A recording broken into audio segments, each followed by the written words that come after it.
Hello guys, हामी चाहिँ यहाँ बगनभिला गार्डन रिट्रिटमा आइपुग्यो हो। आज चाहिँ यहाँ पिकनिक छ, त्यो भएर चाहिँ हामी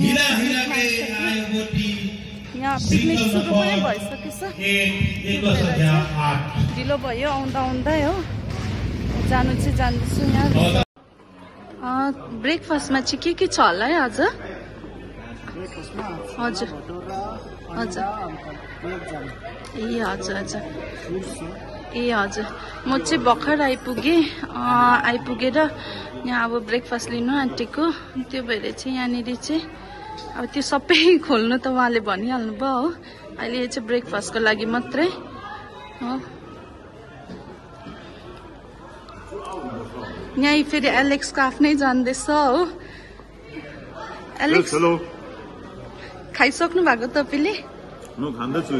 तपाईँ त पुरा जिम अहिले डाइटमा है, पुरा फलो गर्नुहुन्थ्यो होला। त्यही कारणले गर्दाखेरि चाहिँ मेरो साथीले भन्ने गर्थ्यो क्या जिममा, यति बेलाको टाइममा चाहिँ पुरा शरीरलाई खाना दिनुपर्छ, यो त्यो एकदम घिचुवा हुनुपर्छ। अब नेपालीमा प्योरमा भन्नु भने घिचुवा है। सो कारण घिचुवा भन्दा पनि 3टा चाहिँ खाएँ होइन। फेरि यो बिचको चाहिँ खानु हुँदैन हामीले हो। बाहिरको खालि व्हाइट सेल हुन्छ नि, त्यो मात्रै खायो। अन्त बनाना एउटा तिमीले खायौ?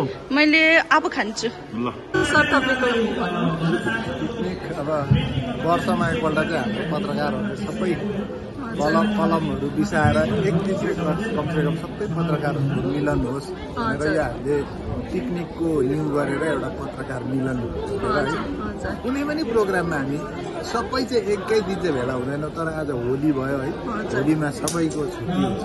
इभन प्रिन्ट मिडियाको प्रेस मसिनहरू पनि आज बन्द हुन्छ। त्यसले गर्दाखेरि यो अवसर पारेर हामीले सबै सिक्किमभरिका पत्रकारहरूलाई वर्षमा एक दिन चाहिँ हामी सबै मिलेर रमाइलो गरौँ है, पत्रकारिता आजको दिनलाई बिसाउँ है भनेर चाहिँ हुन त अब त्यस्तो बिसाउने त हुँदैन, आज पनि घटनाक्रमहरू भइरहेका हुन्छन्। तर पनि एकछिन भए पनि मिलेर बसेर हामी एउटा रमाइलो गरौँ।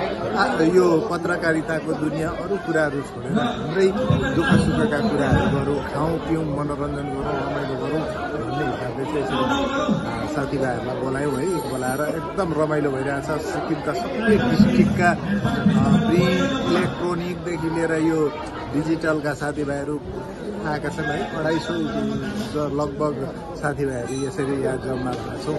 एकदम रमाइलो भइरहेछ र एकदम हामी चाहिँ प्रेस क्लब अफ सिक्किमको सबैसित खुसी पनि छौँ, आभारी पनि छौँ र यस्तै हाम्रो मिलन र एउटा प्रेम भाव सधैँ बनिरहोस्। Thank you so much sir. के छ म्यासेज? कति दिनमा देखियो हो, हाम्रो आन्टी त झन् राम्रै हुँदैछ है, कहिले बुढी नहुने रहेछ। भिडियो गर्दैछु। ल मम्मी, दाँतभरि लिपस्टिक छ आज। आन्टी होलीको म्यासेज के छ? पिकनिकको होलीको हाम्रो आन्टी एभरग्रिन है। आज चाहिँ जित्नु हुँदैछ कि जितेको छैन? पर हेर्नु न। Hello, happy picnic and happy Holi to everyone. अघि आइपुग्नु भएको होला हो तपाईँहरू? बसमा तपाईँहरू? हामी गाडीमा आएको। बाबु दाजु हेर्नु पुरा कन्सन्ट्रेटमा छ, हार्दै होला कि। यहाँ अरूहरू पनि छ, सरहरू पनि, डिप्टी सरहरू पनि आउनु भएको छ हो। यहाँनिर हाम्रो सरहरू पनि हुनुहुन्छ, सरहरू पनि तम्बला खेल्नुहुँदै रहेछ। Good afternoon sir. Simon sir भर्खर आइपुग्नु भयो। यहाँ हेर्नु न हो, हाम्रो ब्युटिफुल दिदी पुरा बिजी। जित्नु हुँदैछ। लु, बेस्ट अफ लक हो। हेर्नु न, आँखा चाहिँ किल्लर छ त आइस त। आइपुग्नु भयो हाम्रो यहाँ पिकनिकमा रौनक लाउनु भयो म्याडमले। यहाँ चाहिँ हाम्रो सिनियर्सहरू यसरी मनाउनु हुँदैछ। दा ह्याप्पी होली। के छ तपाईँको अहिले? भर्खर आइपुग्नु भएको होला है तपाईँहरू पनि? ह्याप्पी होली।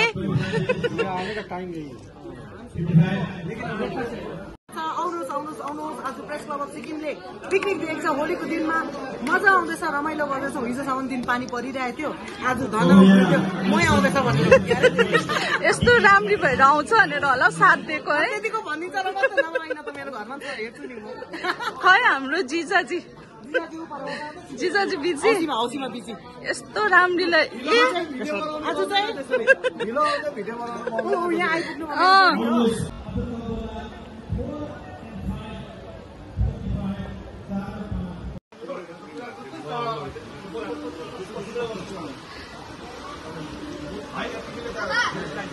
उहाँ चाहिँ व्रत बस्नु भएको रहेछ हो आज तर उयो के पो आज पुर्णे भोलि ए होली पुर्णे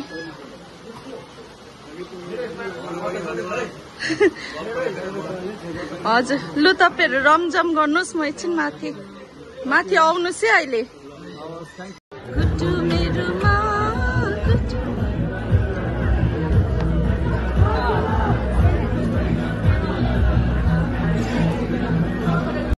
यहाँनिर कस्तो गरम भएर हेर्नु न बिरालो पनि यहाँ वास बेसिनमा बसिरहेको छ हो आज चाहिँ कस्तो गरम भएर कि हेर्नु न बिचरा टबमा उयसमा वास बेसिनमा बसिरहेको छ बिरालो पनि सानो नानी हो नानीलाई टोल्लिने राम्रो गाइस यस्तो बेसी गरम भयो कि म चाहिँ यहाँनिर अलिक तल आएको छु मैले चाहिँ हाइनेक र उयो लगाएको थिएँ लेदरको ज्याकेट म सहनु सकिनँ र मैले खोलेर चाहिँ अस्ति मैले पिकनिक जाँदा म के लुगा लाउँछु भनेको थिएँ होइन यो लगाएँ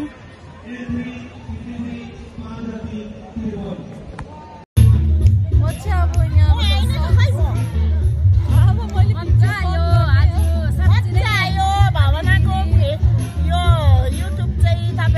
सब्सक्राइब गरिदिनुहोस् हामी पनि गरिदिन्छ आफ्नो नेपाली आफ्नो छोरी सम्झेर सब्सक्राइब गरिदिनुहोस् हो अन्त आज हामी प्रेस क्लबको पिकनिकमा आएको मजा आयो हाम्रो यहाँ दिदी हुनुहुन्छ हाम्रो सिनियर मोस्ट हाम्रो दिदी मजा आयो इन्जोय गर्यो मेरो अनुहार रातो भयो भन्नुहुन्छ होला यो लुगाको रङ सरेको हो